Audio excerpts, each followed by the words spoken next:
কুরআনুল কারীমে আল্লাহ রাব্বুল আলামিন হজের বিষয়ে অনেক আয়াত। কুরআনুল কারীমে একটি সূরাই তো আছে, সূরাতুল হজ, আছে না নাই?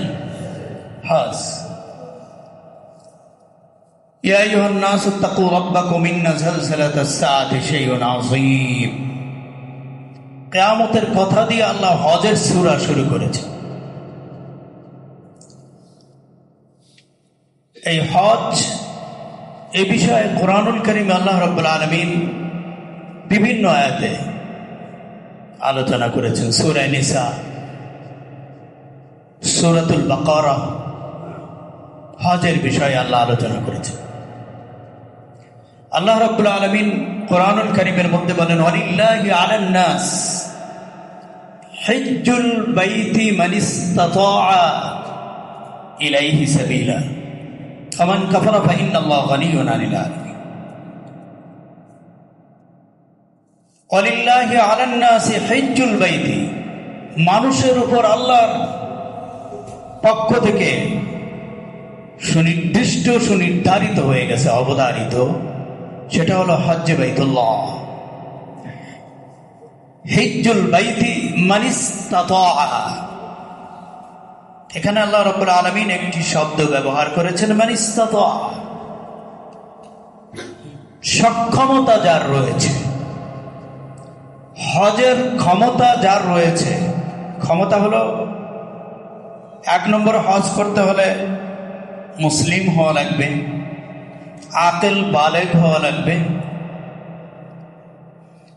যাতায়াতের খরচ থাকা লাগবে, শারীরিক সক্ষমতা লাগবে। তাহলে মান ইসতাতাআ শব্দের অর্থ আমরা জেনে নিলাম, সক্ষম ব্যক্তি হতে হবে, যার ক্ষমতা আছে। কারণ হজ জিহাদের মতো একটি কঠিন ইবাদত। আপনারা যারা হজে গিয়েছেন, বুড়া মানুষের জন্য কিন্তু হজ না। বলেন ঠিক না বেঠিক? বুড়া মানুষ হজের সব আরকানাত ঠিক মতো পালন করতে পারে না, সম্ভব না। হজ হলো মান ইসতাতাআ, সক্ষম ব্যক্তির জন্য। আর আমাদের ট্র্যাডিশন, আমরা যত বুড়া, হজের ব্যাপারে আমাদের এতটাই শৈথিল্যতা যে আমাদেরকে কেউ যদি স্মরণ করিয়ে দেয় হজ করতে হবে, ঘরে ভাই এখন কি সময় হয়েছে নাকি? এরও তো একটা সময় আছে, বয়স হবে। কারণ হজ করলে তো অনেক কিছু করা যাবে না, হালাল হারাম বেঁচে চলতে হবে, ঠিক না? কথা বলেন না কেন? হজ করলে কি করতে হবে? হালাল হারাম বলেন বেঁচে চলতে হবে। হজ করার আগে এটা বাদ বিচার নাই নাকি? হজ করার আগে আপনি হালাল হারাম বাঁচার দরকার। হজ করার পরেই এই ঝামেলাটা আপনার কাজের উপর আসলো যে আপনি হালাল হারাম বেঁচে চলবেন। এটা একটা রং কনসেপশন, বাজে একটা ধারণা। হজ তো করতে হবে ওই ব্যক্তির যে ঠিক মতো সাফা মারোয়া সাই করতে পারে, ঠিক মতো সে রমিয়ে জেমার করতে পারে, পাথর নিক্ষেপ করতে পারে। কারণ ওই জায়গায় ফিলিংস এর ব্যাপার। আপনার পক্ষ থেকে কেউ পাথর মেরে দিল, আপনি ওই ফিলিংস পাবেন না। আপনাকে নিয়ে চেয়ারে করে আপনাকে নিয়ে ঘুরাইলো, আপনি ওই ফিলিংস পাবেন না। আপনাকে আরেকজন খেলতেছে, আপনার অনুভূতি কমে গেছে। আপনাকে নিয়ে তওয়াফ করতেছে, হ্যাঁ তওয়াফ সাই রমিয়ে জেমার সব ঠিক আছে, হজ হবে, ফরজ হবে, কিন্তু হজের যে মূল টার্গেট, কারণ এগুলো বিশ্ব সম্মেলন, হজটা হলো বিশ্ব সম্মেলন। আপনি কি মনে করেন প্রত্যেক দিন আপনি 5 ওয়াক্ত নামাজে আসবেন, এটা উদ্দেশ্য ছাড়া আল্লাহ জামাতের ব্যবস্থা করেছেন? সপ্তাহে একদিন এলাকার, বিশাল এলাকার মানুষ একত্রিত হবে, জমান নামাজ হবে, এটার মধ্যে কি কোনো টার্গেট নাই? উদ্দেশ্য আছে না নাই? আপনি আসবেন, আনাকুম জানাকুম, উঠাকুম বসাকুম, নামাজ পড়লেন, চলে গেলেন। এটা নামাজের হক? এটা জুমার নামাজের হক? এটা প্রত্যেক দিন 5 ওয়াক্ত নামাজের এটা কি হক? নিশ্চয়ই না। এর পিছনে টার্গেট আছে। একসাথে নামাজে জামাতে নামাজ আদায় করবেন। এর পিছনে কারণ হলো খুব মসজিদের আশেপাশে 40 ঘর মসজিদের প্রতিবেশী, প্রত্যেক দিন প্রতিবেশীর সাথে 5 বার দেখা হবে।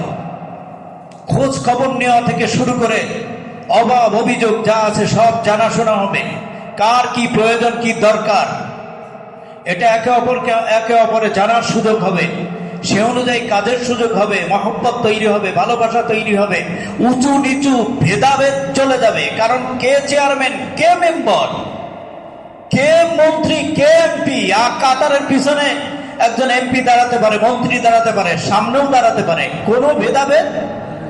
আচ্ছা বলেন, মসজিদে এই ভেদাভেদ আছে? আপনি বড় অফিসার থেকে সামনে কাতারে আসবেন, এটা ইসলাম আপনাকে বলে দেয় নাই, সুযোগই নাই আপনার। প্রথমত সমাজ জীবনে আপনি মানুষ, একে অপরের সাথে সম্পূর্ণ রকম সকল রকমের বৈষম্য দূর করে একাকার হয়ে যাবে। কে আমির, কে ফকির, মসজিদে আসবে, এটা জামাতের যতগুলো টার্গেট উদ্দেশ্য তার মধ্যে এটি একটি।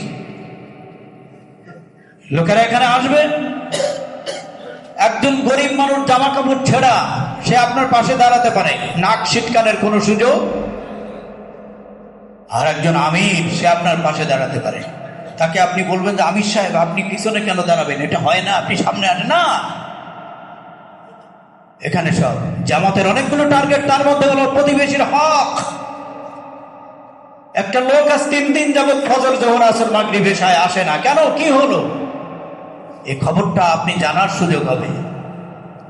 এজন্য হলো ছোট্ট পরিসরে জামাত 5 ওয়াক্ত এভরিডে 5 টাইমস, 5 বার। এরপরে বৃহত্তর অঙ্গনে আরেকটু বৃহত্তর পরিসরে জুমার নামাজ। আর এই জুমার নামাজে একটি খুতবার ব্যবস্থা করা হয়েছে। নিরর্থক কোনো আলোচনা নয়। খুতবা এই সমাজে 1 সপ্তাহে মোমেনদের জন্য এই খুতবা থেকে টার্গেট দিয়ে দেওয়া হবে। কিভাবে আপনি চলবেন, সমাজ কিভাবে চলবে, শরিয়া অনুযায়ী আপনি কেমনে জীবন যাপন করবেন, এর পূর্ণাঙ্গ টার্গেট এখান থেকে বলে দেওয়া হবে। এজন্য খুতবা শোনাও উচিত, খুতবা বলাও উচিত। এটা হলো আরেকটু বৃহত্তর পরিসরে আপনার এই টার্গেট। এর ভিতরে তো আরো অনেক কিছু আছে। নামাজ ভিত্তিক সমাজ ব্যবস্থা। নামাজ আপনাকে শৃঙ্খলা শেখায়, নামাজ আপনাকে উঁচু নিচু ভেদাভেদ ভুলে যাওয়া শেখায়, একে অপরের খোঁজ খবর নেওয়া, হাল হকিকত জানা, সে অনুযায়ী মলম দেওয়া, এর প্রশিক্ষণ নামাজ আপনাকে দেয়। নামাজ আপনাকে শৃঙ্খলা, পরিষ্কার পরিচ্ছন্নতার প্রশিক্ষণ দেয়। কারণ আপনাকে নামাজে আসতে হলে নামাজের বাইরে যে 6টা ফরজ, নামাজের বাইরে ভিতরে 13 ফরজের, নামাজের বাইরে 7টা, নামাজের ভিতরে বাইরে 7টা, শরীর পাক, কাপড় পাক, নামাজের জায়গা পাক, সতর ঢাকা, কেবলামুখী অক্ত মতো নামাজ পড়া, নামাজের নিয়ত করা, শরীর পাক, কাপড় পাক, জায়গা পাক, 3টা খুব গুরুত্বপূর্ণ বিষয়। সুতরাং একজন নামাজি একসঙ্গে তার শরীরটাও পাক, তার কাপড়টাও পাক, তার যে জায়গা যেখানে সাজদা দিবে সেই জায়গাটাও পাক। এগুলো আপনাকে পরিচ্ছন্নতার চূড়ান্ত ট্রেনিং করায় নামাজ। আপনার গোসল ফরজ হয়েছে, আপনাকে গোসল করতে হবে। আপনি পেশাব করেছেন তো ওযু করতে হবে, আপনাকে শিখায় দেয়। এভাবে করে অনেকগুলো প্রশিক্ষণ। এরপরে নামাজের ভিতর কি বললেন সে অনুযায়ী সমাজ জীবনে আপনাকে চলতে হবে, ট্রেনিং আছে এখানে।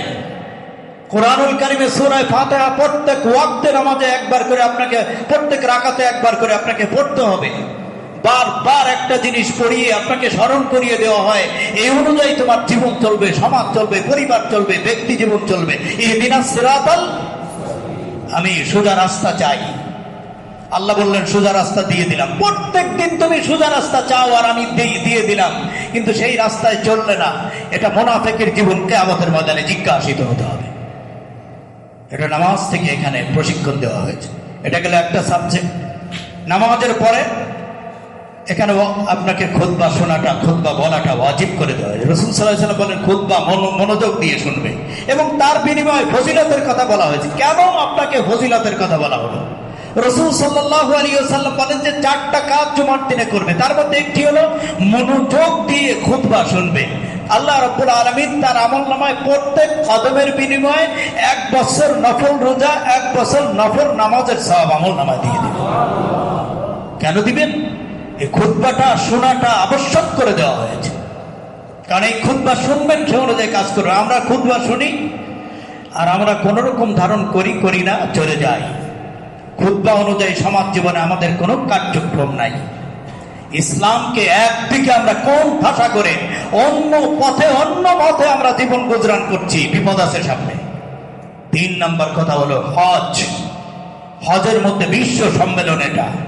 এটা আনাকুম জানাকুম বিমানে উঠলাম আর মজা পাইলাম, খাইলাম দাইলাম, ঘুরলাম গাল্লাম, আর এখন তো মক্কাতুল মুকাররমায় ছবি তোলার হিড়িক পড়ে গেছে, ঠিক কিনা? একদম এত ছবি তোলে। কিসের হজ? আর্ট করার জন্য গিয়েছে, মানুষ দেখানোর জন্য গিয়েছে। হবে না এই হজ। হজ এখানে মনের ব্যাপার, মনস্তাত্ত্বিক বিষয়। হৃদয়ের গভীরে হজকে আপনার ধারণ করতে হবে। কোথায় গিয়েছেন আপনি? আপনি গিয়েছেন এমন জায়গা যেই ঘরটা আল্লাহ প্রথম বানিয়েছেন। বলবেন না সুবহানাল্লাহ? আল্লাহ রাব্বুল আলামিন বলেন, ইন্না আউওয়ালা বাইতিন উযিয়া লিন-নাস লাল্লাযী বিবাক্কাতা মুবারাকান ওয়া হুদাল লিল আলামিন। এ নবী, আপনি বলে দেন, ইন্না আউওয়ালা বাইতিন উযিয়া লিন-নাস, এটা প্রথম ঘর। এই পৃথিবীতে আর কোনো ঘর ছিল না, আমি বানিয়েছি। কে বানিয়েছেন? উযিয়া লিন-নাস। ইন্না আউওয়ালা বাইতিন উযিয়া লিন-নাস। কুল সাদাকাল্লাহ ফাত্তাবিউ মিল্লাতা ইব্রাহিম হানিফা ওয়া মা আনা মিনাল মুশরিকিন। ইন্না আউওয়ালা বাইতিন উযিয়া লিন-নাস লাল্লাযী বিবাক্কাতা মুবারাকা। আল্লাহ নিজে যেখানে বলছেন এটা বরকতের জায়গা, মুবারাকান শব্দ আল্লাহ নিজে ব্যবহার করেছেন। আর আপনি সেখানে গিয়ে বেবরকতি কাজ করলেন। যতবার তওয়াফ করছে প্রত্যেকবার সেলফি। দ্বিতীয় রাউন্ডে আসি, তৃতীয় রাউন্ডে আসি, চতুর্থ, এইবার শেষ হয়ে যাবে। আল্লাহ এই জাতীয় আচরণে খুশি হবে? বলেন, খুশি হবে? আপনি সেলফি তুলছেন, হাজে আসাদ মাশাআল্লাহ চুম্বন কেবল দিলাম, এগুলো আপনার ফলাও করে বলার বিষয় নয়। ওখানে আপনি যে তৌফিক পেয়েছেন, আল্লাহ আপনাকে সুযোগ করে দিয়েছেন। কেউ যদি একবার হাজের আসওয়াদ চুম্বন করে, আল্লাহ তার জীবনের গুনাহ মাফ করে দেয়। মানসিকতাটা তো আপনার লাগবে।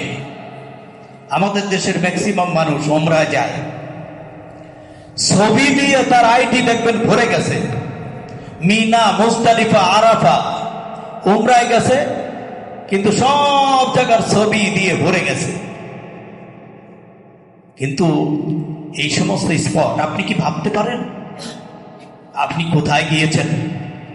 আপনি গিয়েছেন কাবার চত্বরে, যেই কাবার চত্বরে বিশ্ব নবীর কদম পড়েছে। সুবহানাল্লাহ। আপনার হিজরা মসজিদে গিয়েছেন, হিজরা যেই রাস্তা দিয়ে রাসূলুল্লাহ হিজরত করলেন। আপনি যদি ওইটা কিসের আপনার সেলফি তোলার আপনার মানসিকতা তৈরি হবে না। আপনি যদি ভাবেন যে আমি যে রাস্তায় আছি, এই রাস্তায় মুহাম্মদুর রাসূলুল্লাহ সাল্লাল্লাহু আলাইহি ওয়াসাল্লাম রাতের অন্ধকারে আবু বকরকে নিয়ে পালিয়ে গিয়েছিলেন, সেই পবিত্র বরকতি রাস্তায়, সেই মাটিতে আমার কদম আল্লাহ ফেলবার তৌফিক দিয়েছেন। এই মানসিকতা আপনার তৈরি হলে সেলফির মানসিকতা থাকে নাকি? আমরা ওই কাজ করি কারণ এগুলো আমাকে দিয়ে করানো হয়, আমাদেরকে দিয়ে করানো হয়। কে করায়? শয়তান আমাদেরকে বিপজ্জনক। যে সমস্ত খুবই সেন্সিটিভ, সেন্সেশন যেখানে বেশি, যে জায়গা সবচেয়ে বরকতপূর্ণ জায়গা, ওই জায়গায় আপনাকে ওই জায়গার বরকত থেকে বঞ্চিত করার সব ব্যবস্থা পায় তারা, শয়তান করে। আপনি ওখানে যাবেন, ওখানে যাওয়ার পরে আপনি প্রত্যেকটা জায়গা, আল্লাহ নিজে বলছেন, সুবহানাল্লাযী আসরা বিআবদিহি লাইলাম মিনাল মাসজিদিল হারামি ইলাল মাসজিদিল আকসা আল্লাযী বারাকনা হাওলাহু লিনুরিয়াহু মিন আয়াতিনা। আল্লাহ বলেন, আমি নবী আমার নবী মুহাম্মদকে আমি ইসরা করিয়েছি, রাত্রিকালীন ভ্রমণ করিয়েছি এই বাইতুল্লাহ থেকে বাইতুল মুকদ্দাস পর্যন্ত, লিনুরিয়াহু মিন আয়াতিনা, আমার নিদর্শনাদি দেখানোর জন্য। চতুর্পাশে নিদর্শন। আল্লাহ কোরআনুল কারীমের মধ্যে বলেন যে এই কাবা এবং তার চতুর্পাশে আমি নিদর্শন আমার পক্ষ থেকে বড় বড় চমক এখানে রেখে দিয়েছি। সেখানে গেলে আপনার কত স্মৃতি। আমাদের একটা সমস্যা হলো, আমরা এই কাবার পাশ, মক্কাতুল মুকাররমা, মদিনাতুল মুনাওয়ারার এর যে ইতিহাস, এগুলো আমরা না জেনে চলে যাই। আমরা বিভিন্নভাবে এগুলো না জেনে চলে যাওয়ার কারণে আমাদের জানি না একটা স্বর্ণের টুকরা আর হলো লোহার টুকরা একটা বাচ্চার হাতে যদি দেন, এই বাচ্চাটার বয়স যদি 3 বছর হয়, ওকে ওর হাতে 2টা টুকরা দিলেন, একটা লোহা আর একটা স্বর্ণ, ও কি ওইটা বুঝতে পারবে যে কোনটা বেশি দামি কোনটা কম দামি? বুঝবে? ও 2টা দিয়েই নিক্ষেপ করবে, ফেলে দিবে। আমরা ঠিক জানি না মক্কাতুল মুকাররমার আজমত, তার আহমিয়ত সম্পর্কে আমাদের জানা না থাকার কারণে আমরা যেই জায়গা দিয়ে চলে যাই, যে জায়গা দিয়ে ঘুরছি, হয়তো আমার জানা নাই যে এটা এমন জায়গা যেই জায়গায় জিবরাইল আলাইহিস সালাতু ওয়াস সালাম রাসূলের সাথে সাক্ষাৎ করেছিল। এটা এমন জায়গা যে জায়গা রাসূল সাল্লাল্লাহু আলাইহি সাল্লাম নিজে হেঁটে বেরিয়েছেন। এটা এমন জায়গা যে জায়গা রাসূলুল্লাহ থেকেছেন। এই জায়গা ফাতেমার বাড়ি, এই জায়গা সুমাইয়াকে হত্যা করা হয়েছে।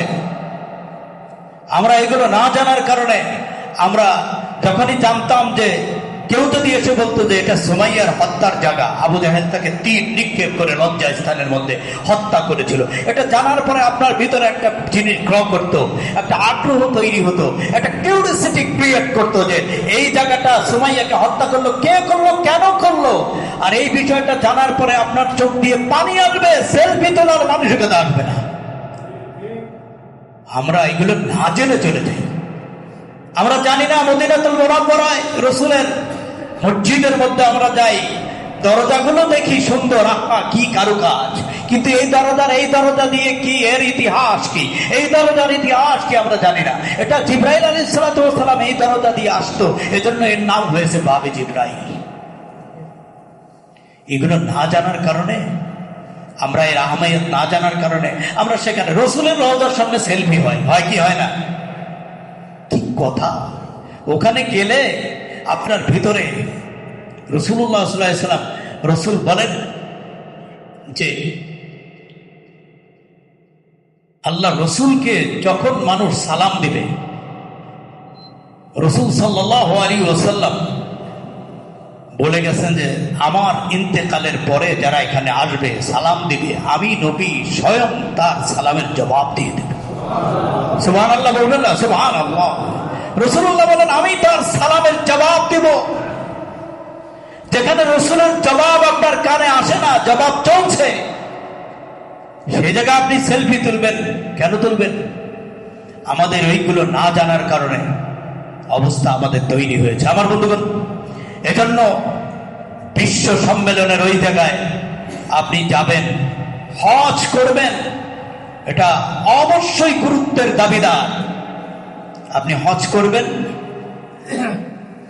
আপনি ওখানে আরাফার ময়দানে বক্তৃতাটা শুনবেন। আর ওই আরাফার ময়দানের যে বক্তৃতা, হজের প্রথম ফরজ হলো ইহরাম, দ্বিতীয় ফরজ আরাফার ময়দানে ওকুফে আরাফা।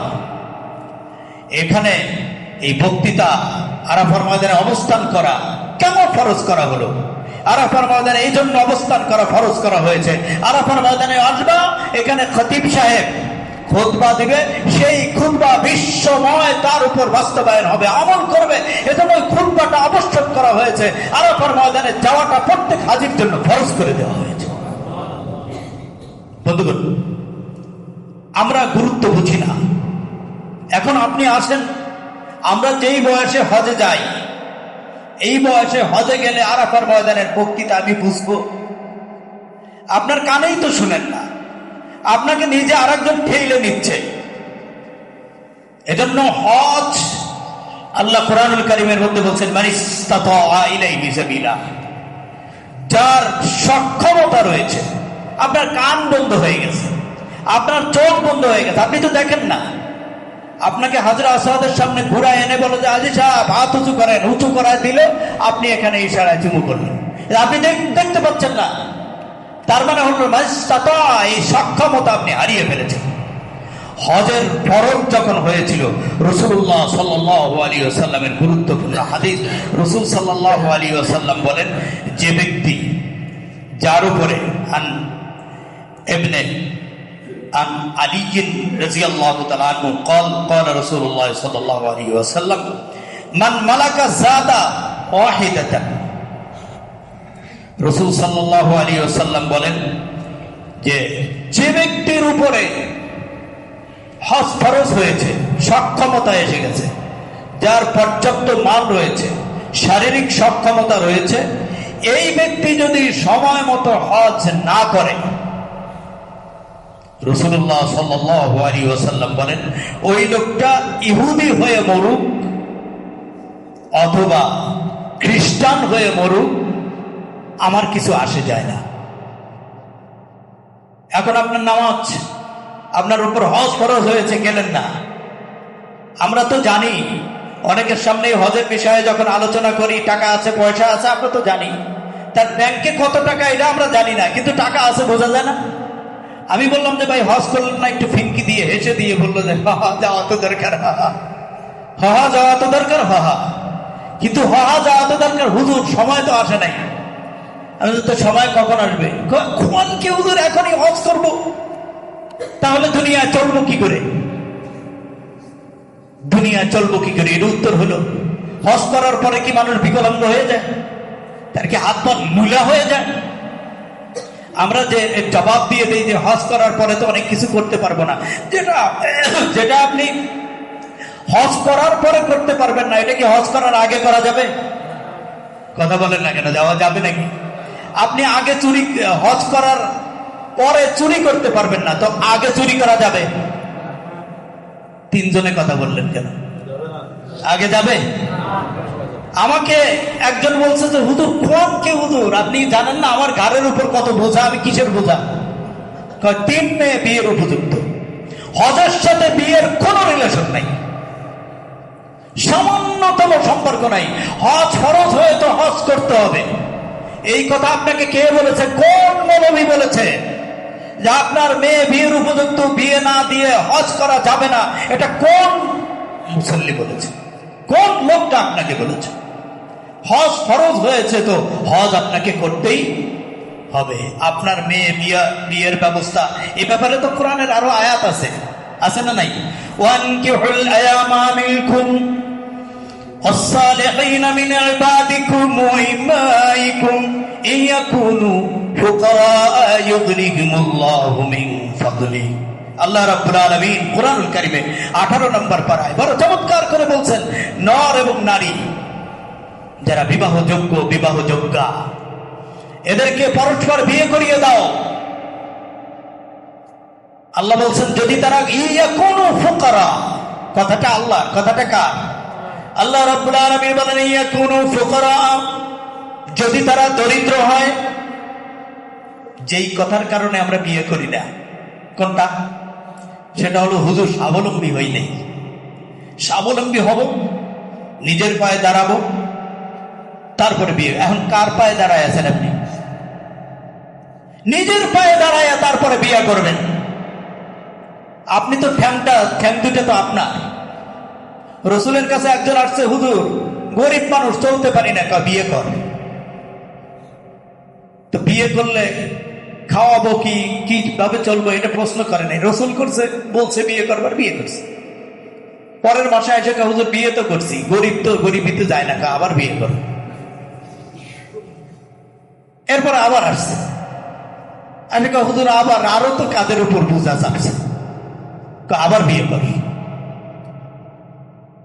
রসুলের কাছে এসে হুজুর বউ দিয়ে তো বাড়ি ভরে গেছে, এখন কি করবো?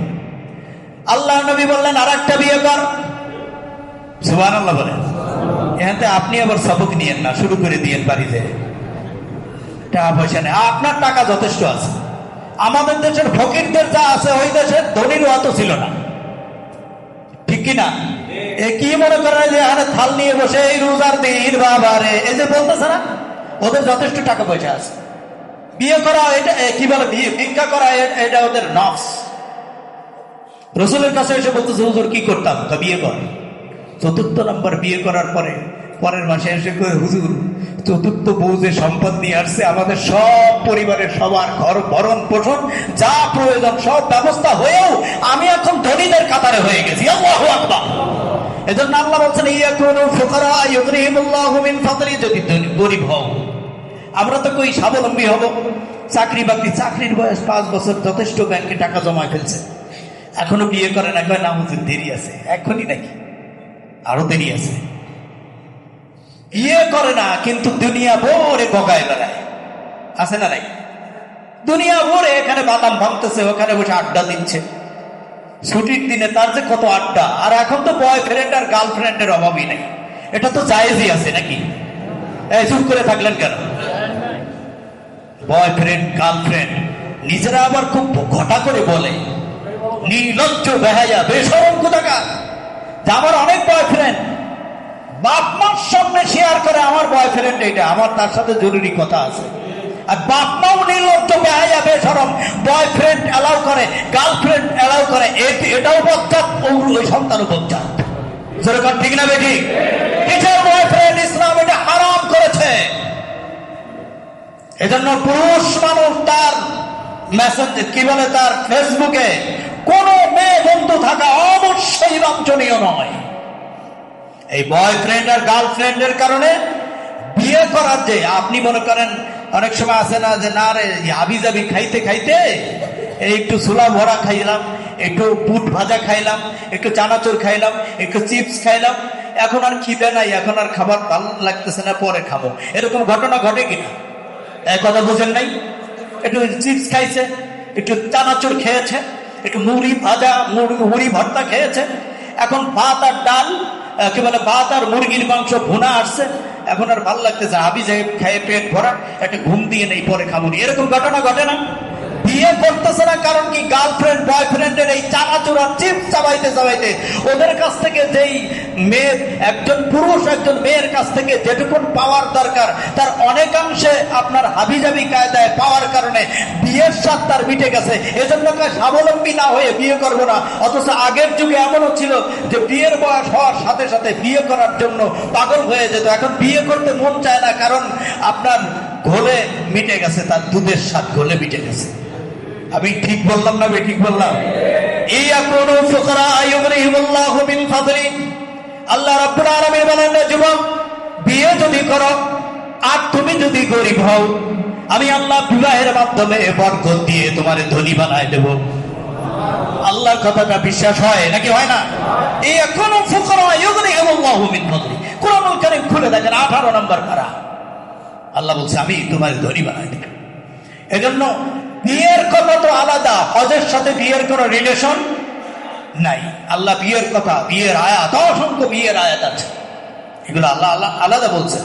হজের সাথে এর কোনো রিলেশন করে দেওয়া হয় নাই। হজ ফরজ হয়েছে, আপনি হজ করবেন। মান ইসতাতা ইলাইহি সাবিলা, আপনি হজ ফরজ হয়েছে, এবার আপনি হজ করবেন। কিন্তু আমাদের দুঃখ, আমরা হজ ফরজ হয়ে যাওয়ার পরেও করি না। পুরা অযৌক্তিক কারণে, তার মধ্যে একটি হলো বিয়ে, হজে যাওয়ার বয়স হয় নাই। 2 নম্বর হলো হজে যে যাবে মাথার উপর অনেক কিছু। 3 নম্বর হলো হজে যাব, হজে যাওয়ার পরে যে আমি আসবো, আসার পরে হজ তো ধরে রাখতে পারুন না। এই কথা বলে কিনা? এই কথা বলেন।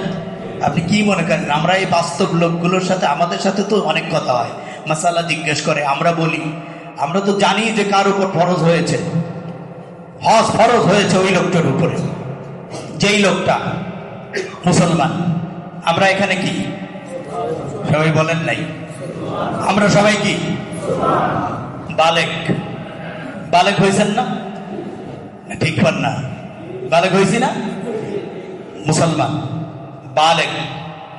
আকেল, আকেল আছে না? জ্ঞান। যেই জ্ঞান দিয়ে ব্যবসা করেন, যেই জ্ঞান দিয়ে টাকা পয়সা জমাই, যেই জ্ঞান দিয়ে মানুষের মধ্যে ক্লিক লাগাই, মানুষের মধ্যে ভালো কাজও করি মন্দও করি, আছে না নাই? এই জ্ঞান, আকল। এরপর হলো আপনার অর্থনৈতিক স্বাবলম্বিতা। এখানে অনেক লোক আছে যাদের অর্থনৈতিক স্বাবলম্বিতা আছে, এরপরে অনেক লোক আছে যারা হজ করে নাই। আছে কিনা? হুজুর উমরায় গেছে, এই উমরা আর হজ এক জিনিস না। উমরা 1000 বার উমরা করলেও হজ আদায় হবে কতবার? 1000 বার উমরা করলেও হজের কাছেও না, বাড়ির কাছেও না। আল্লাহ নবী বললেন, আল হাজ্জু লিল্লাহ মান হাজ্জা লিল্লাহি ফালাম ইয়ারফুথ ওয়া লাম ইয়াফসুক কারজা ইয়াউমিন ওয়ালাদাতহু। রাসূলুল্লাহ বলেন, যে ব্যক্তি হজ করলো আল্লাহর জন্য, যে ব্যক্তি হজ করলো, হজে গিয়ে সে ফাহিশা কাজ করলো না, অন্যায় কাজ করলো না, খুব ন্যায়সঙ্গতভাবে হজ করে আসলো। কারজা ইয়াউমিন ওয়ালাদাতহু, ওই লোকটাকে যেদিন তার মা জন্ম দিয়েছিল, এই লোকটা যেদিন মায়ের পেট থেকে ভূমিষ্ঠ হয়েছিল, ওই দিনে সে যেমন নিষ্পাপ ছিল, আল্লাহ ওই ব্যক্তিকে হজ থেকে নিষ্পাপ বানায় ফিরিয়ে দেন। সুবহানাল্লাহ। আল্লাহ রাসূল বলেন, যে ব্যক্তি হজ করলো, আল হাজ্জুল মাবরুর লাইসা লাহু জাযা ইল্লাল জান্নাহ। সুবহানাল্লাহ বলেন, আল হাজ্জুল মাবরুর লাইসা লাহু জাযা ইল্লাল জান্নাহ। রাসূলুল্লাহ বলেন, যে ব্যক্তি কবুল হজ করলো, অর্থাৎ যার হজ কবুল হয়ে গেল, আল্লাহ রাসূল বলেন, লাইসা লাহু জাযা ইল্লাল জান্নাহ। এই হজের বিনিময় আর কিছু না। পৃথিবীর সব সম্পদ দিলেও হজের বিনিময় হবে না। আল্লাহ নবী বলেন, সারা পৃথিবী, মসজিদ থেকে মাগরিব, শিমাল থেকে জনুব, গোটা পৃথিবীর আসমান জমিন, সাত আসমান জমিন, সমুদ্র অঞ্চল, সব সম্পদ এক জায়গায় প্যাকেটিং করে হাজির জন্য যদি দিয়ে দেওয়া হয়, তাও হজের প্রতিদান হবে না। রাসূলুল্লাহ বলেন, লাইসা লাহুল জাযা ইল্লাল জান্নাহ। এই লোকটাকে প্রতিদান হবে একমাত্র জান্নাত দিয়ে। রাসূল বলেন, সুতরাং পৃথিবীর সমস্ত সম্পদ দিলেও হবে না, এর প্রতিদান হলো জান্নাত। তার মানে হলো যে হজ করলো সে জান্নাত পেয়ে গেল। সুবহানাল্লাহ বলবেন না? যারা হজ করেছি তারা একটু জোরে বলি সুবহানাল্লাহ। আল্লাহ আমাকে নিয়েছেন, মাশাআল্লাহ। আল্লাহর কত শুকরিয়া। কতজন তো হজে যাওয়ার জন্য টাকা পয়সা জমা দিয়েছে, নিয়ত করেছে, তৌফিক হয় না। আল্লাহ আবার যাকে কবুল করেন। এদের বন্ধুগণ, এখানে অনেক লোক আছে যাদের উপর হজ ফরজ হয়ে গেছে, কিন্তু হজ করছেন। আপনি কি মনে করছেন? ইসলামের একটা ভিত্তি, একটা খুঁটি আপনি ভেঙে ফেলেছেন। ইসলামের একটা ভিত্তি, একটা কি বলে, একটা ফাউন্ডেশন নষ্ট করেছেন আপনি। হজ আপনার ফরজ হয়েছে, হজ করেন নাই বিভিন্ন কারণে। কতটুকু সম্পদ হলে হজ করা যাবে? দেখেন তো দেখি, আছে নাকি আপনার এই পরিমাণ সম্পদ? হিসাব করে দেখেন। মক্কা থেকে, বাড়ি থেকে, নোয়াখালী থেকে মক্কায় যাবেন, আসবেন, যাওয়া আসা থাকা আনুষঙ্গিক খরচা করে আপনি চলে আসবেন। এর মাঝখানে আপনার পরিবার প্রচন্ড রকম অর্থ সংকটে পড়বে না। এতে যদি আপনার স্থাবর কোনো সম্পত্তি বিক্রি করেও যাওয়া লাগে, আর ওই বিক্রি করার কারণেও যদি আপনার পরিবার কোনো বিপদগ্রস্ত না হয়, তাহলে এই পরিমাণ সম্পদ থাকলেই আপনার উপর হজ ফরজ। সুবহানাল্লাহ বলবেন না? আপনি কি বুঝতে পেরেছেন? যে পরিমাণ টাকা খরচ হয়, আপনি খরচ করে আসলেন, পরিবার সমস্যায় পড়লো না। ব্যাংকে 20 লক্ষ টাকা পড়ে আছে, এরপরেও কয় যে না, আমার উপর হজ ফরজ হয় না, আমার জমি জমা নেই। জমি জমা নাই, বেটা তো টাকা আছে। হজ করতে লাগে কত? 6-7 লাখ টাকা লাগে এখন, তাই না? আপনি যদি বেশি করে একটু অর্নামেন্ট কিনতে না যান, আগে তো ওই যে আতর পাথর, সুরমা, খেজুর, খুরমা, আর রেডিও, টেলিভিশন, ক্যাসেট, কম্বল, এগুলো আপনাকে আনতে বলছে কি? আপনি যাবেন, আসবেন, আপনার হজের খরচ, টাকা পয়সা, কিছু খাওয়া খরচ, হজ করে আসবেন। আমি সেদিন দেখলাম এয়ারপোর্টে একজন হাও হাও করে কাঁদতেছে। 24,000 না কত ডলার নাকি রিয়াল চুরি হয়ে, কত রিয়াল আমার মনে নেই, 22,000 না, 22,000 রিয়াল তো নিয়ে যাবার কইছে কে? আমি চিন্তা করি, কারণ টার্গেট খারাপ না, নিশ্চয়ই সোনা আনবে, মার্কেটিং করবে, হাবি যাবি টার্গেট। এসব হজ এত সস্তা না, হজ হলো কঠিন ইবাদত। হজে যাবেন, রাসূলুল্লাহ কত কষ্ট করেছেন, সাহাবীরা কষ্ট করেছেন। যেই জায়গা আপনি তওয়াফ করবেন, আপনার ব্রেনে যদি এটা থাকে যে এটা সেই জায়গা, যে জায়গা রাসূলুল্লাহ সাল্লাল্লাহু আলাইহি ওয়াসাল্লামকে চাদর প্যাঁচ দিয়ে রসুলের গলায় চাদর পেঁচাইয়া রসুলকে মেরে ফেলার জন্য এই জায়গা শুয়ায় ফেলে দেওয়া হয়েছিল, রসুলুল্লাহ দম বেরিয়ে যায় অবস্থা, সেই জায়গায় আপনি তওয়াফ করছেন। এই অবস্থায় আপনি যদি তা কিসের সোনার রূপা কিনা, আপনি ওদিকে কাঁদতে কাঁদতেই তো আপনার চোখ লাল হয়ে যাবে। রাসূলুল্লাহ সাল্লাল্লাহু আলাইহি ওয়াসাল্লাম, আমার বন্ধুগণ, আমাকে আল্লাহ কয়েকবার নিয়ে আমি গিয়েছি, আলহামদুলিল্লাহ। ওরে কান্না, আপনি যখন যাবেন, এটা সিনা সাকের জায়গা, রসুলকে এই জায়গা সিনা ফেরে ফেলা হয়েছিল। আপনি যখন যাবেন, এটা রসুল সাল্লাল্লাহু আলাইহি ওয়াসাল্লামকে আঘাত করা হয়েছিল তায়েফের ময়দানে। আপনি যখন যাবেন, এটা ওহিজিন। আপনি যখন যাবেন, এটা সেই হুদাইবিয়ার সেই জায়গা, যেই জায়গা থেকে রসুলকে ফিরিয়ে দেওয়া হয়েছিল। এই জায়গা সেই জায়গা, সেই জায়গা সূরা ফাতাহ নাযিল হয়েছিল। এই কথাগুলো আপনাকে জানতে হলে, বুঝতে হলে, জানার পরে, বুঝার পরে আপনার হাবিজাবি কিনার টেন্ডেন্সি। আর আমাকে একজন বলছে কি করব, আমি ফোন দিছি, কই আছো? হোটেলে। হোটেলে কে? সময় কাটতেছে না। চিন্তা করছে, এটা কোন কথা হল? সময় বলে কাটতেছে না, সময় কাটে না। মক্কা মদিনা যাওয়ার পরে সময় কাটে না। প্রত্যেকটা স্পট, লক্ষ লক্ষ সাহাবীর পদ ধনিতে মদিনা, প্রত্যেকটা বালুকণা ধন্য। আপনারা যদি যান জাবালে মালাইকা, অনেক হাজি আমার জিজ্ঞেস করেছে জাবালে মালাইকা কোথায়? হুজুর জানি না। ওহুদের ময়দানে গেছিলেন? হ্যাঁ গিয়েছিল। বদরে গিয়েছিল? না যায়নি। এসব থেকে যাবেন না কেন? আল্লাহ বলছেন যে আমি লিনুরিয়াকুম মিন আয়াতিনা, আমি এখানে নিদর্শন দিয়ে ভরে দিয়েছি। আপনি বদরের ময়দানে যাবেন, জাবালে মালাইকা, ফেরেশতারা যেখানে আল্লাহ 1000 ফেরেশতা নামিয়েছিলেন আল্লাহ যেই পাহাড়ের উপর, এটাকে বলা হয় জাবালে মালাইকা। এটা আপনি একা গেলে হবে না, আলেম ওলামার সাথে যেতে হবে, ঠিক কিনা? মুআল্লিমরাও কিন্তু ফাঁকি দেয়, নাকি দেয় না? আস্তে করে বলেন, মুআল্লিম থাকলে রাগ করবে, ফাঁকি দেয় কিনা? আপনাকে বলে না যে হুজুর ওই জায়গায় এটা আছে, হাজী সাহেব অমুক জায়গায় এটা আছে, চলেন দেখে আসি। যদি নিজের জিয়ারার খরচটা নিজের দেওয়া লাগে। কিন্তু এই সব জায়গা যখন যাবেন, আপনার ঈমান বাড়বে। ওই জায়গা তো আল্লাহ চায় চোখের পানি। আপনার চোখের পানির দাম কত এখানে? এক ফোঁটা চোখের পানি ফেলে আপনি হজ করে আসবেন, অবশ্যই আপনার হজ্জে মাবরুর হবে, আল্লাহ আপনার হজ কবুল করে নেবেন। আরাফার ময়দানে থাকবেন মাত্র 2-4 ঘন্টা, 2-4 ঘন্টাই কাঁদবেন। কান্না কেন আসবে না? আপনার চোখের পানি দিয়ে আরাফার ময়দান ভাষায় আসবেন। আপনি যাবেন মসজিদে খায়েফ, মসজিদে নামিনা, ইতিহাসগুলো জানি, সেই মসজিদ যেই মসজিদে 70 জন নবী নামাজ আদায় করেছে। আপনাকে যখন তথ্যগুলো এই মুআল্লিমরা দিবে, আপনাকে ওখানে ইতিহাস যখন বলবে, তখন আপনার হৃদয় নগর বিগলিত ধারা প্রবাহিত হবে। এজন্য বন্ধুগণ, নিয়ত করেন। পৃথিবীর কত জায়গা বেড়ালেন, সিঙ্গাপুর গেলেন, আমেরিকা গেলেন, জাপান, জার্মান, আর ইন্ডিয়া তো মাঝে মধ্যেই যায়। কোন জায়গায় যায়? কয় যে মাজারে যাইতে। কোন মাজার? ইন্ডিয়ায় মঈনুদ্দিন চিশতি রহমতুল্লাহর মাজার, ওই মাজার, হ্যাঁ কি বলে, আজমির শরীফ। মঈনুদ্দিন চিশতি আজমির শরীফে যায়। আজমির শরীফ যাওয়াটা ইসলামী শরিয়াতে কোন জায়গায় আপনাকে নির্দেশ দেওয়া হয় না আজমিরে যাও।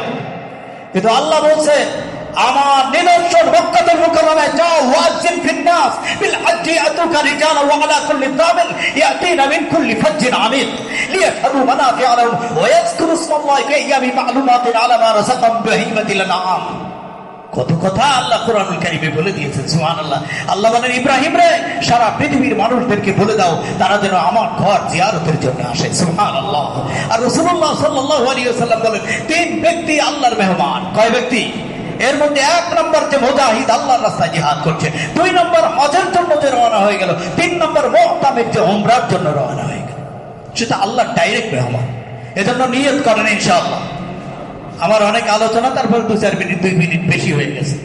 আমার সাবজেক্ট ছিল অনেক, এখানে এই সাবজেক্টে অনেক আলোচনা ছিল। আমার বন্ধুগণ, এগুলো রাসূলুল্লাহ সাল্লাল্লাহু আলাইহি ওয়াসাল্লামের এই হাদিসগুলো, কোরআনের আয়াতগুলো জানা দরকার। রসুলের একটা হাদিস হযরত আব্দুল্লাহ ইবনে আব্বাস থেকে বর্ণনা, রাসূলুল্লাহ সাল্লাল্লাহু আলাইহি সাল্লাম তিনি বর্ণনা করেন যে রসুলের সাথে এক লোক হজ করতে গেছে, গিয়ে রসুলের সাথে হজ করতে করতে সোয়ারির উপর থেকে পড়ে তার ঘাড় মটকে গেছে, ঘাড় ভেঙে গেছে, ওই জায়গায় সে শহীদ হয়ে গেছে। আল্লাহ রসুল বললেন, দুইটা কাফনের কাপড় নাও, দুইটা, ওকে মুড়াও, ওর মাথাটা মুখটা খালি রাখো। কাফন দেওয়ার সময় কি মুখ খালি রাখে না ঢেকে দেয়? হ্যাঁ, জানেন না, ঢাকে না। ওর জন্য দুইটা নাও, মুখ ঢাকা লাগবে না, ওর মুখটা খোলা রাখো। ও হজ করার জন্য এসে উপর থেকে পড়ে ইন্তেকাল হয়ে গেছে, ওর মুখটা খোলা রাখো, ওকে ঢেকে দাও। কারণ কিয়ামতের ময়দানে ও আল্লাহ দরবারে যখন উঠবে তখন সে তালবিয়া পাঠ করতে করতে উঠবে। সুবহানাল্লাহ, সুবহানাল্লাহ। লব্বাইক আল্লাহুম্মা লব্বাইক, লব্বাইক লা শারীকা লাক লব্বাইক, ইন্নাল হামদা ওয়ান নি'মাতা লাক ওয়াল মুলক লা শারীকা লাক। সবার ভাগ্যে এই তালবিয়া জোটে না, এজন্য নিয়ত করেন ইনশাআল্লাহ, ইনশাআল্লাহ, ইনশাআল্লাহ। টাকা পয়সা ম্যাক্সিমামের অনেকের উপর হজ ফরজ আছে।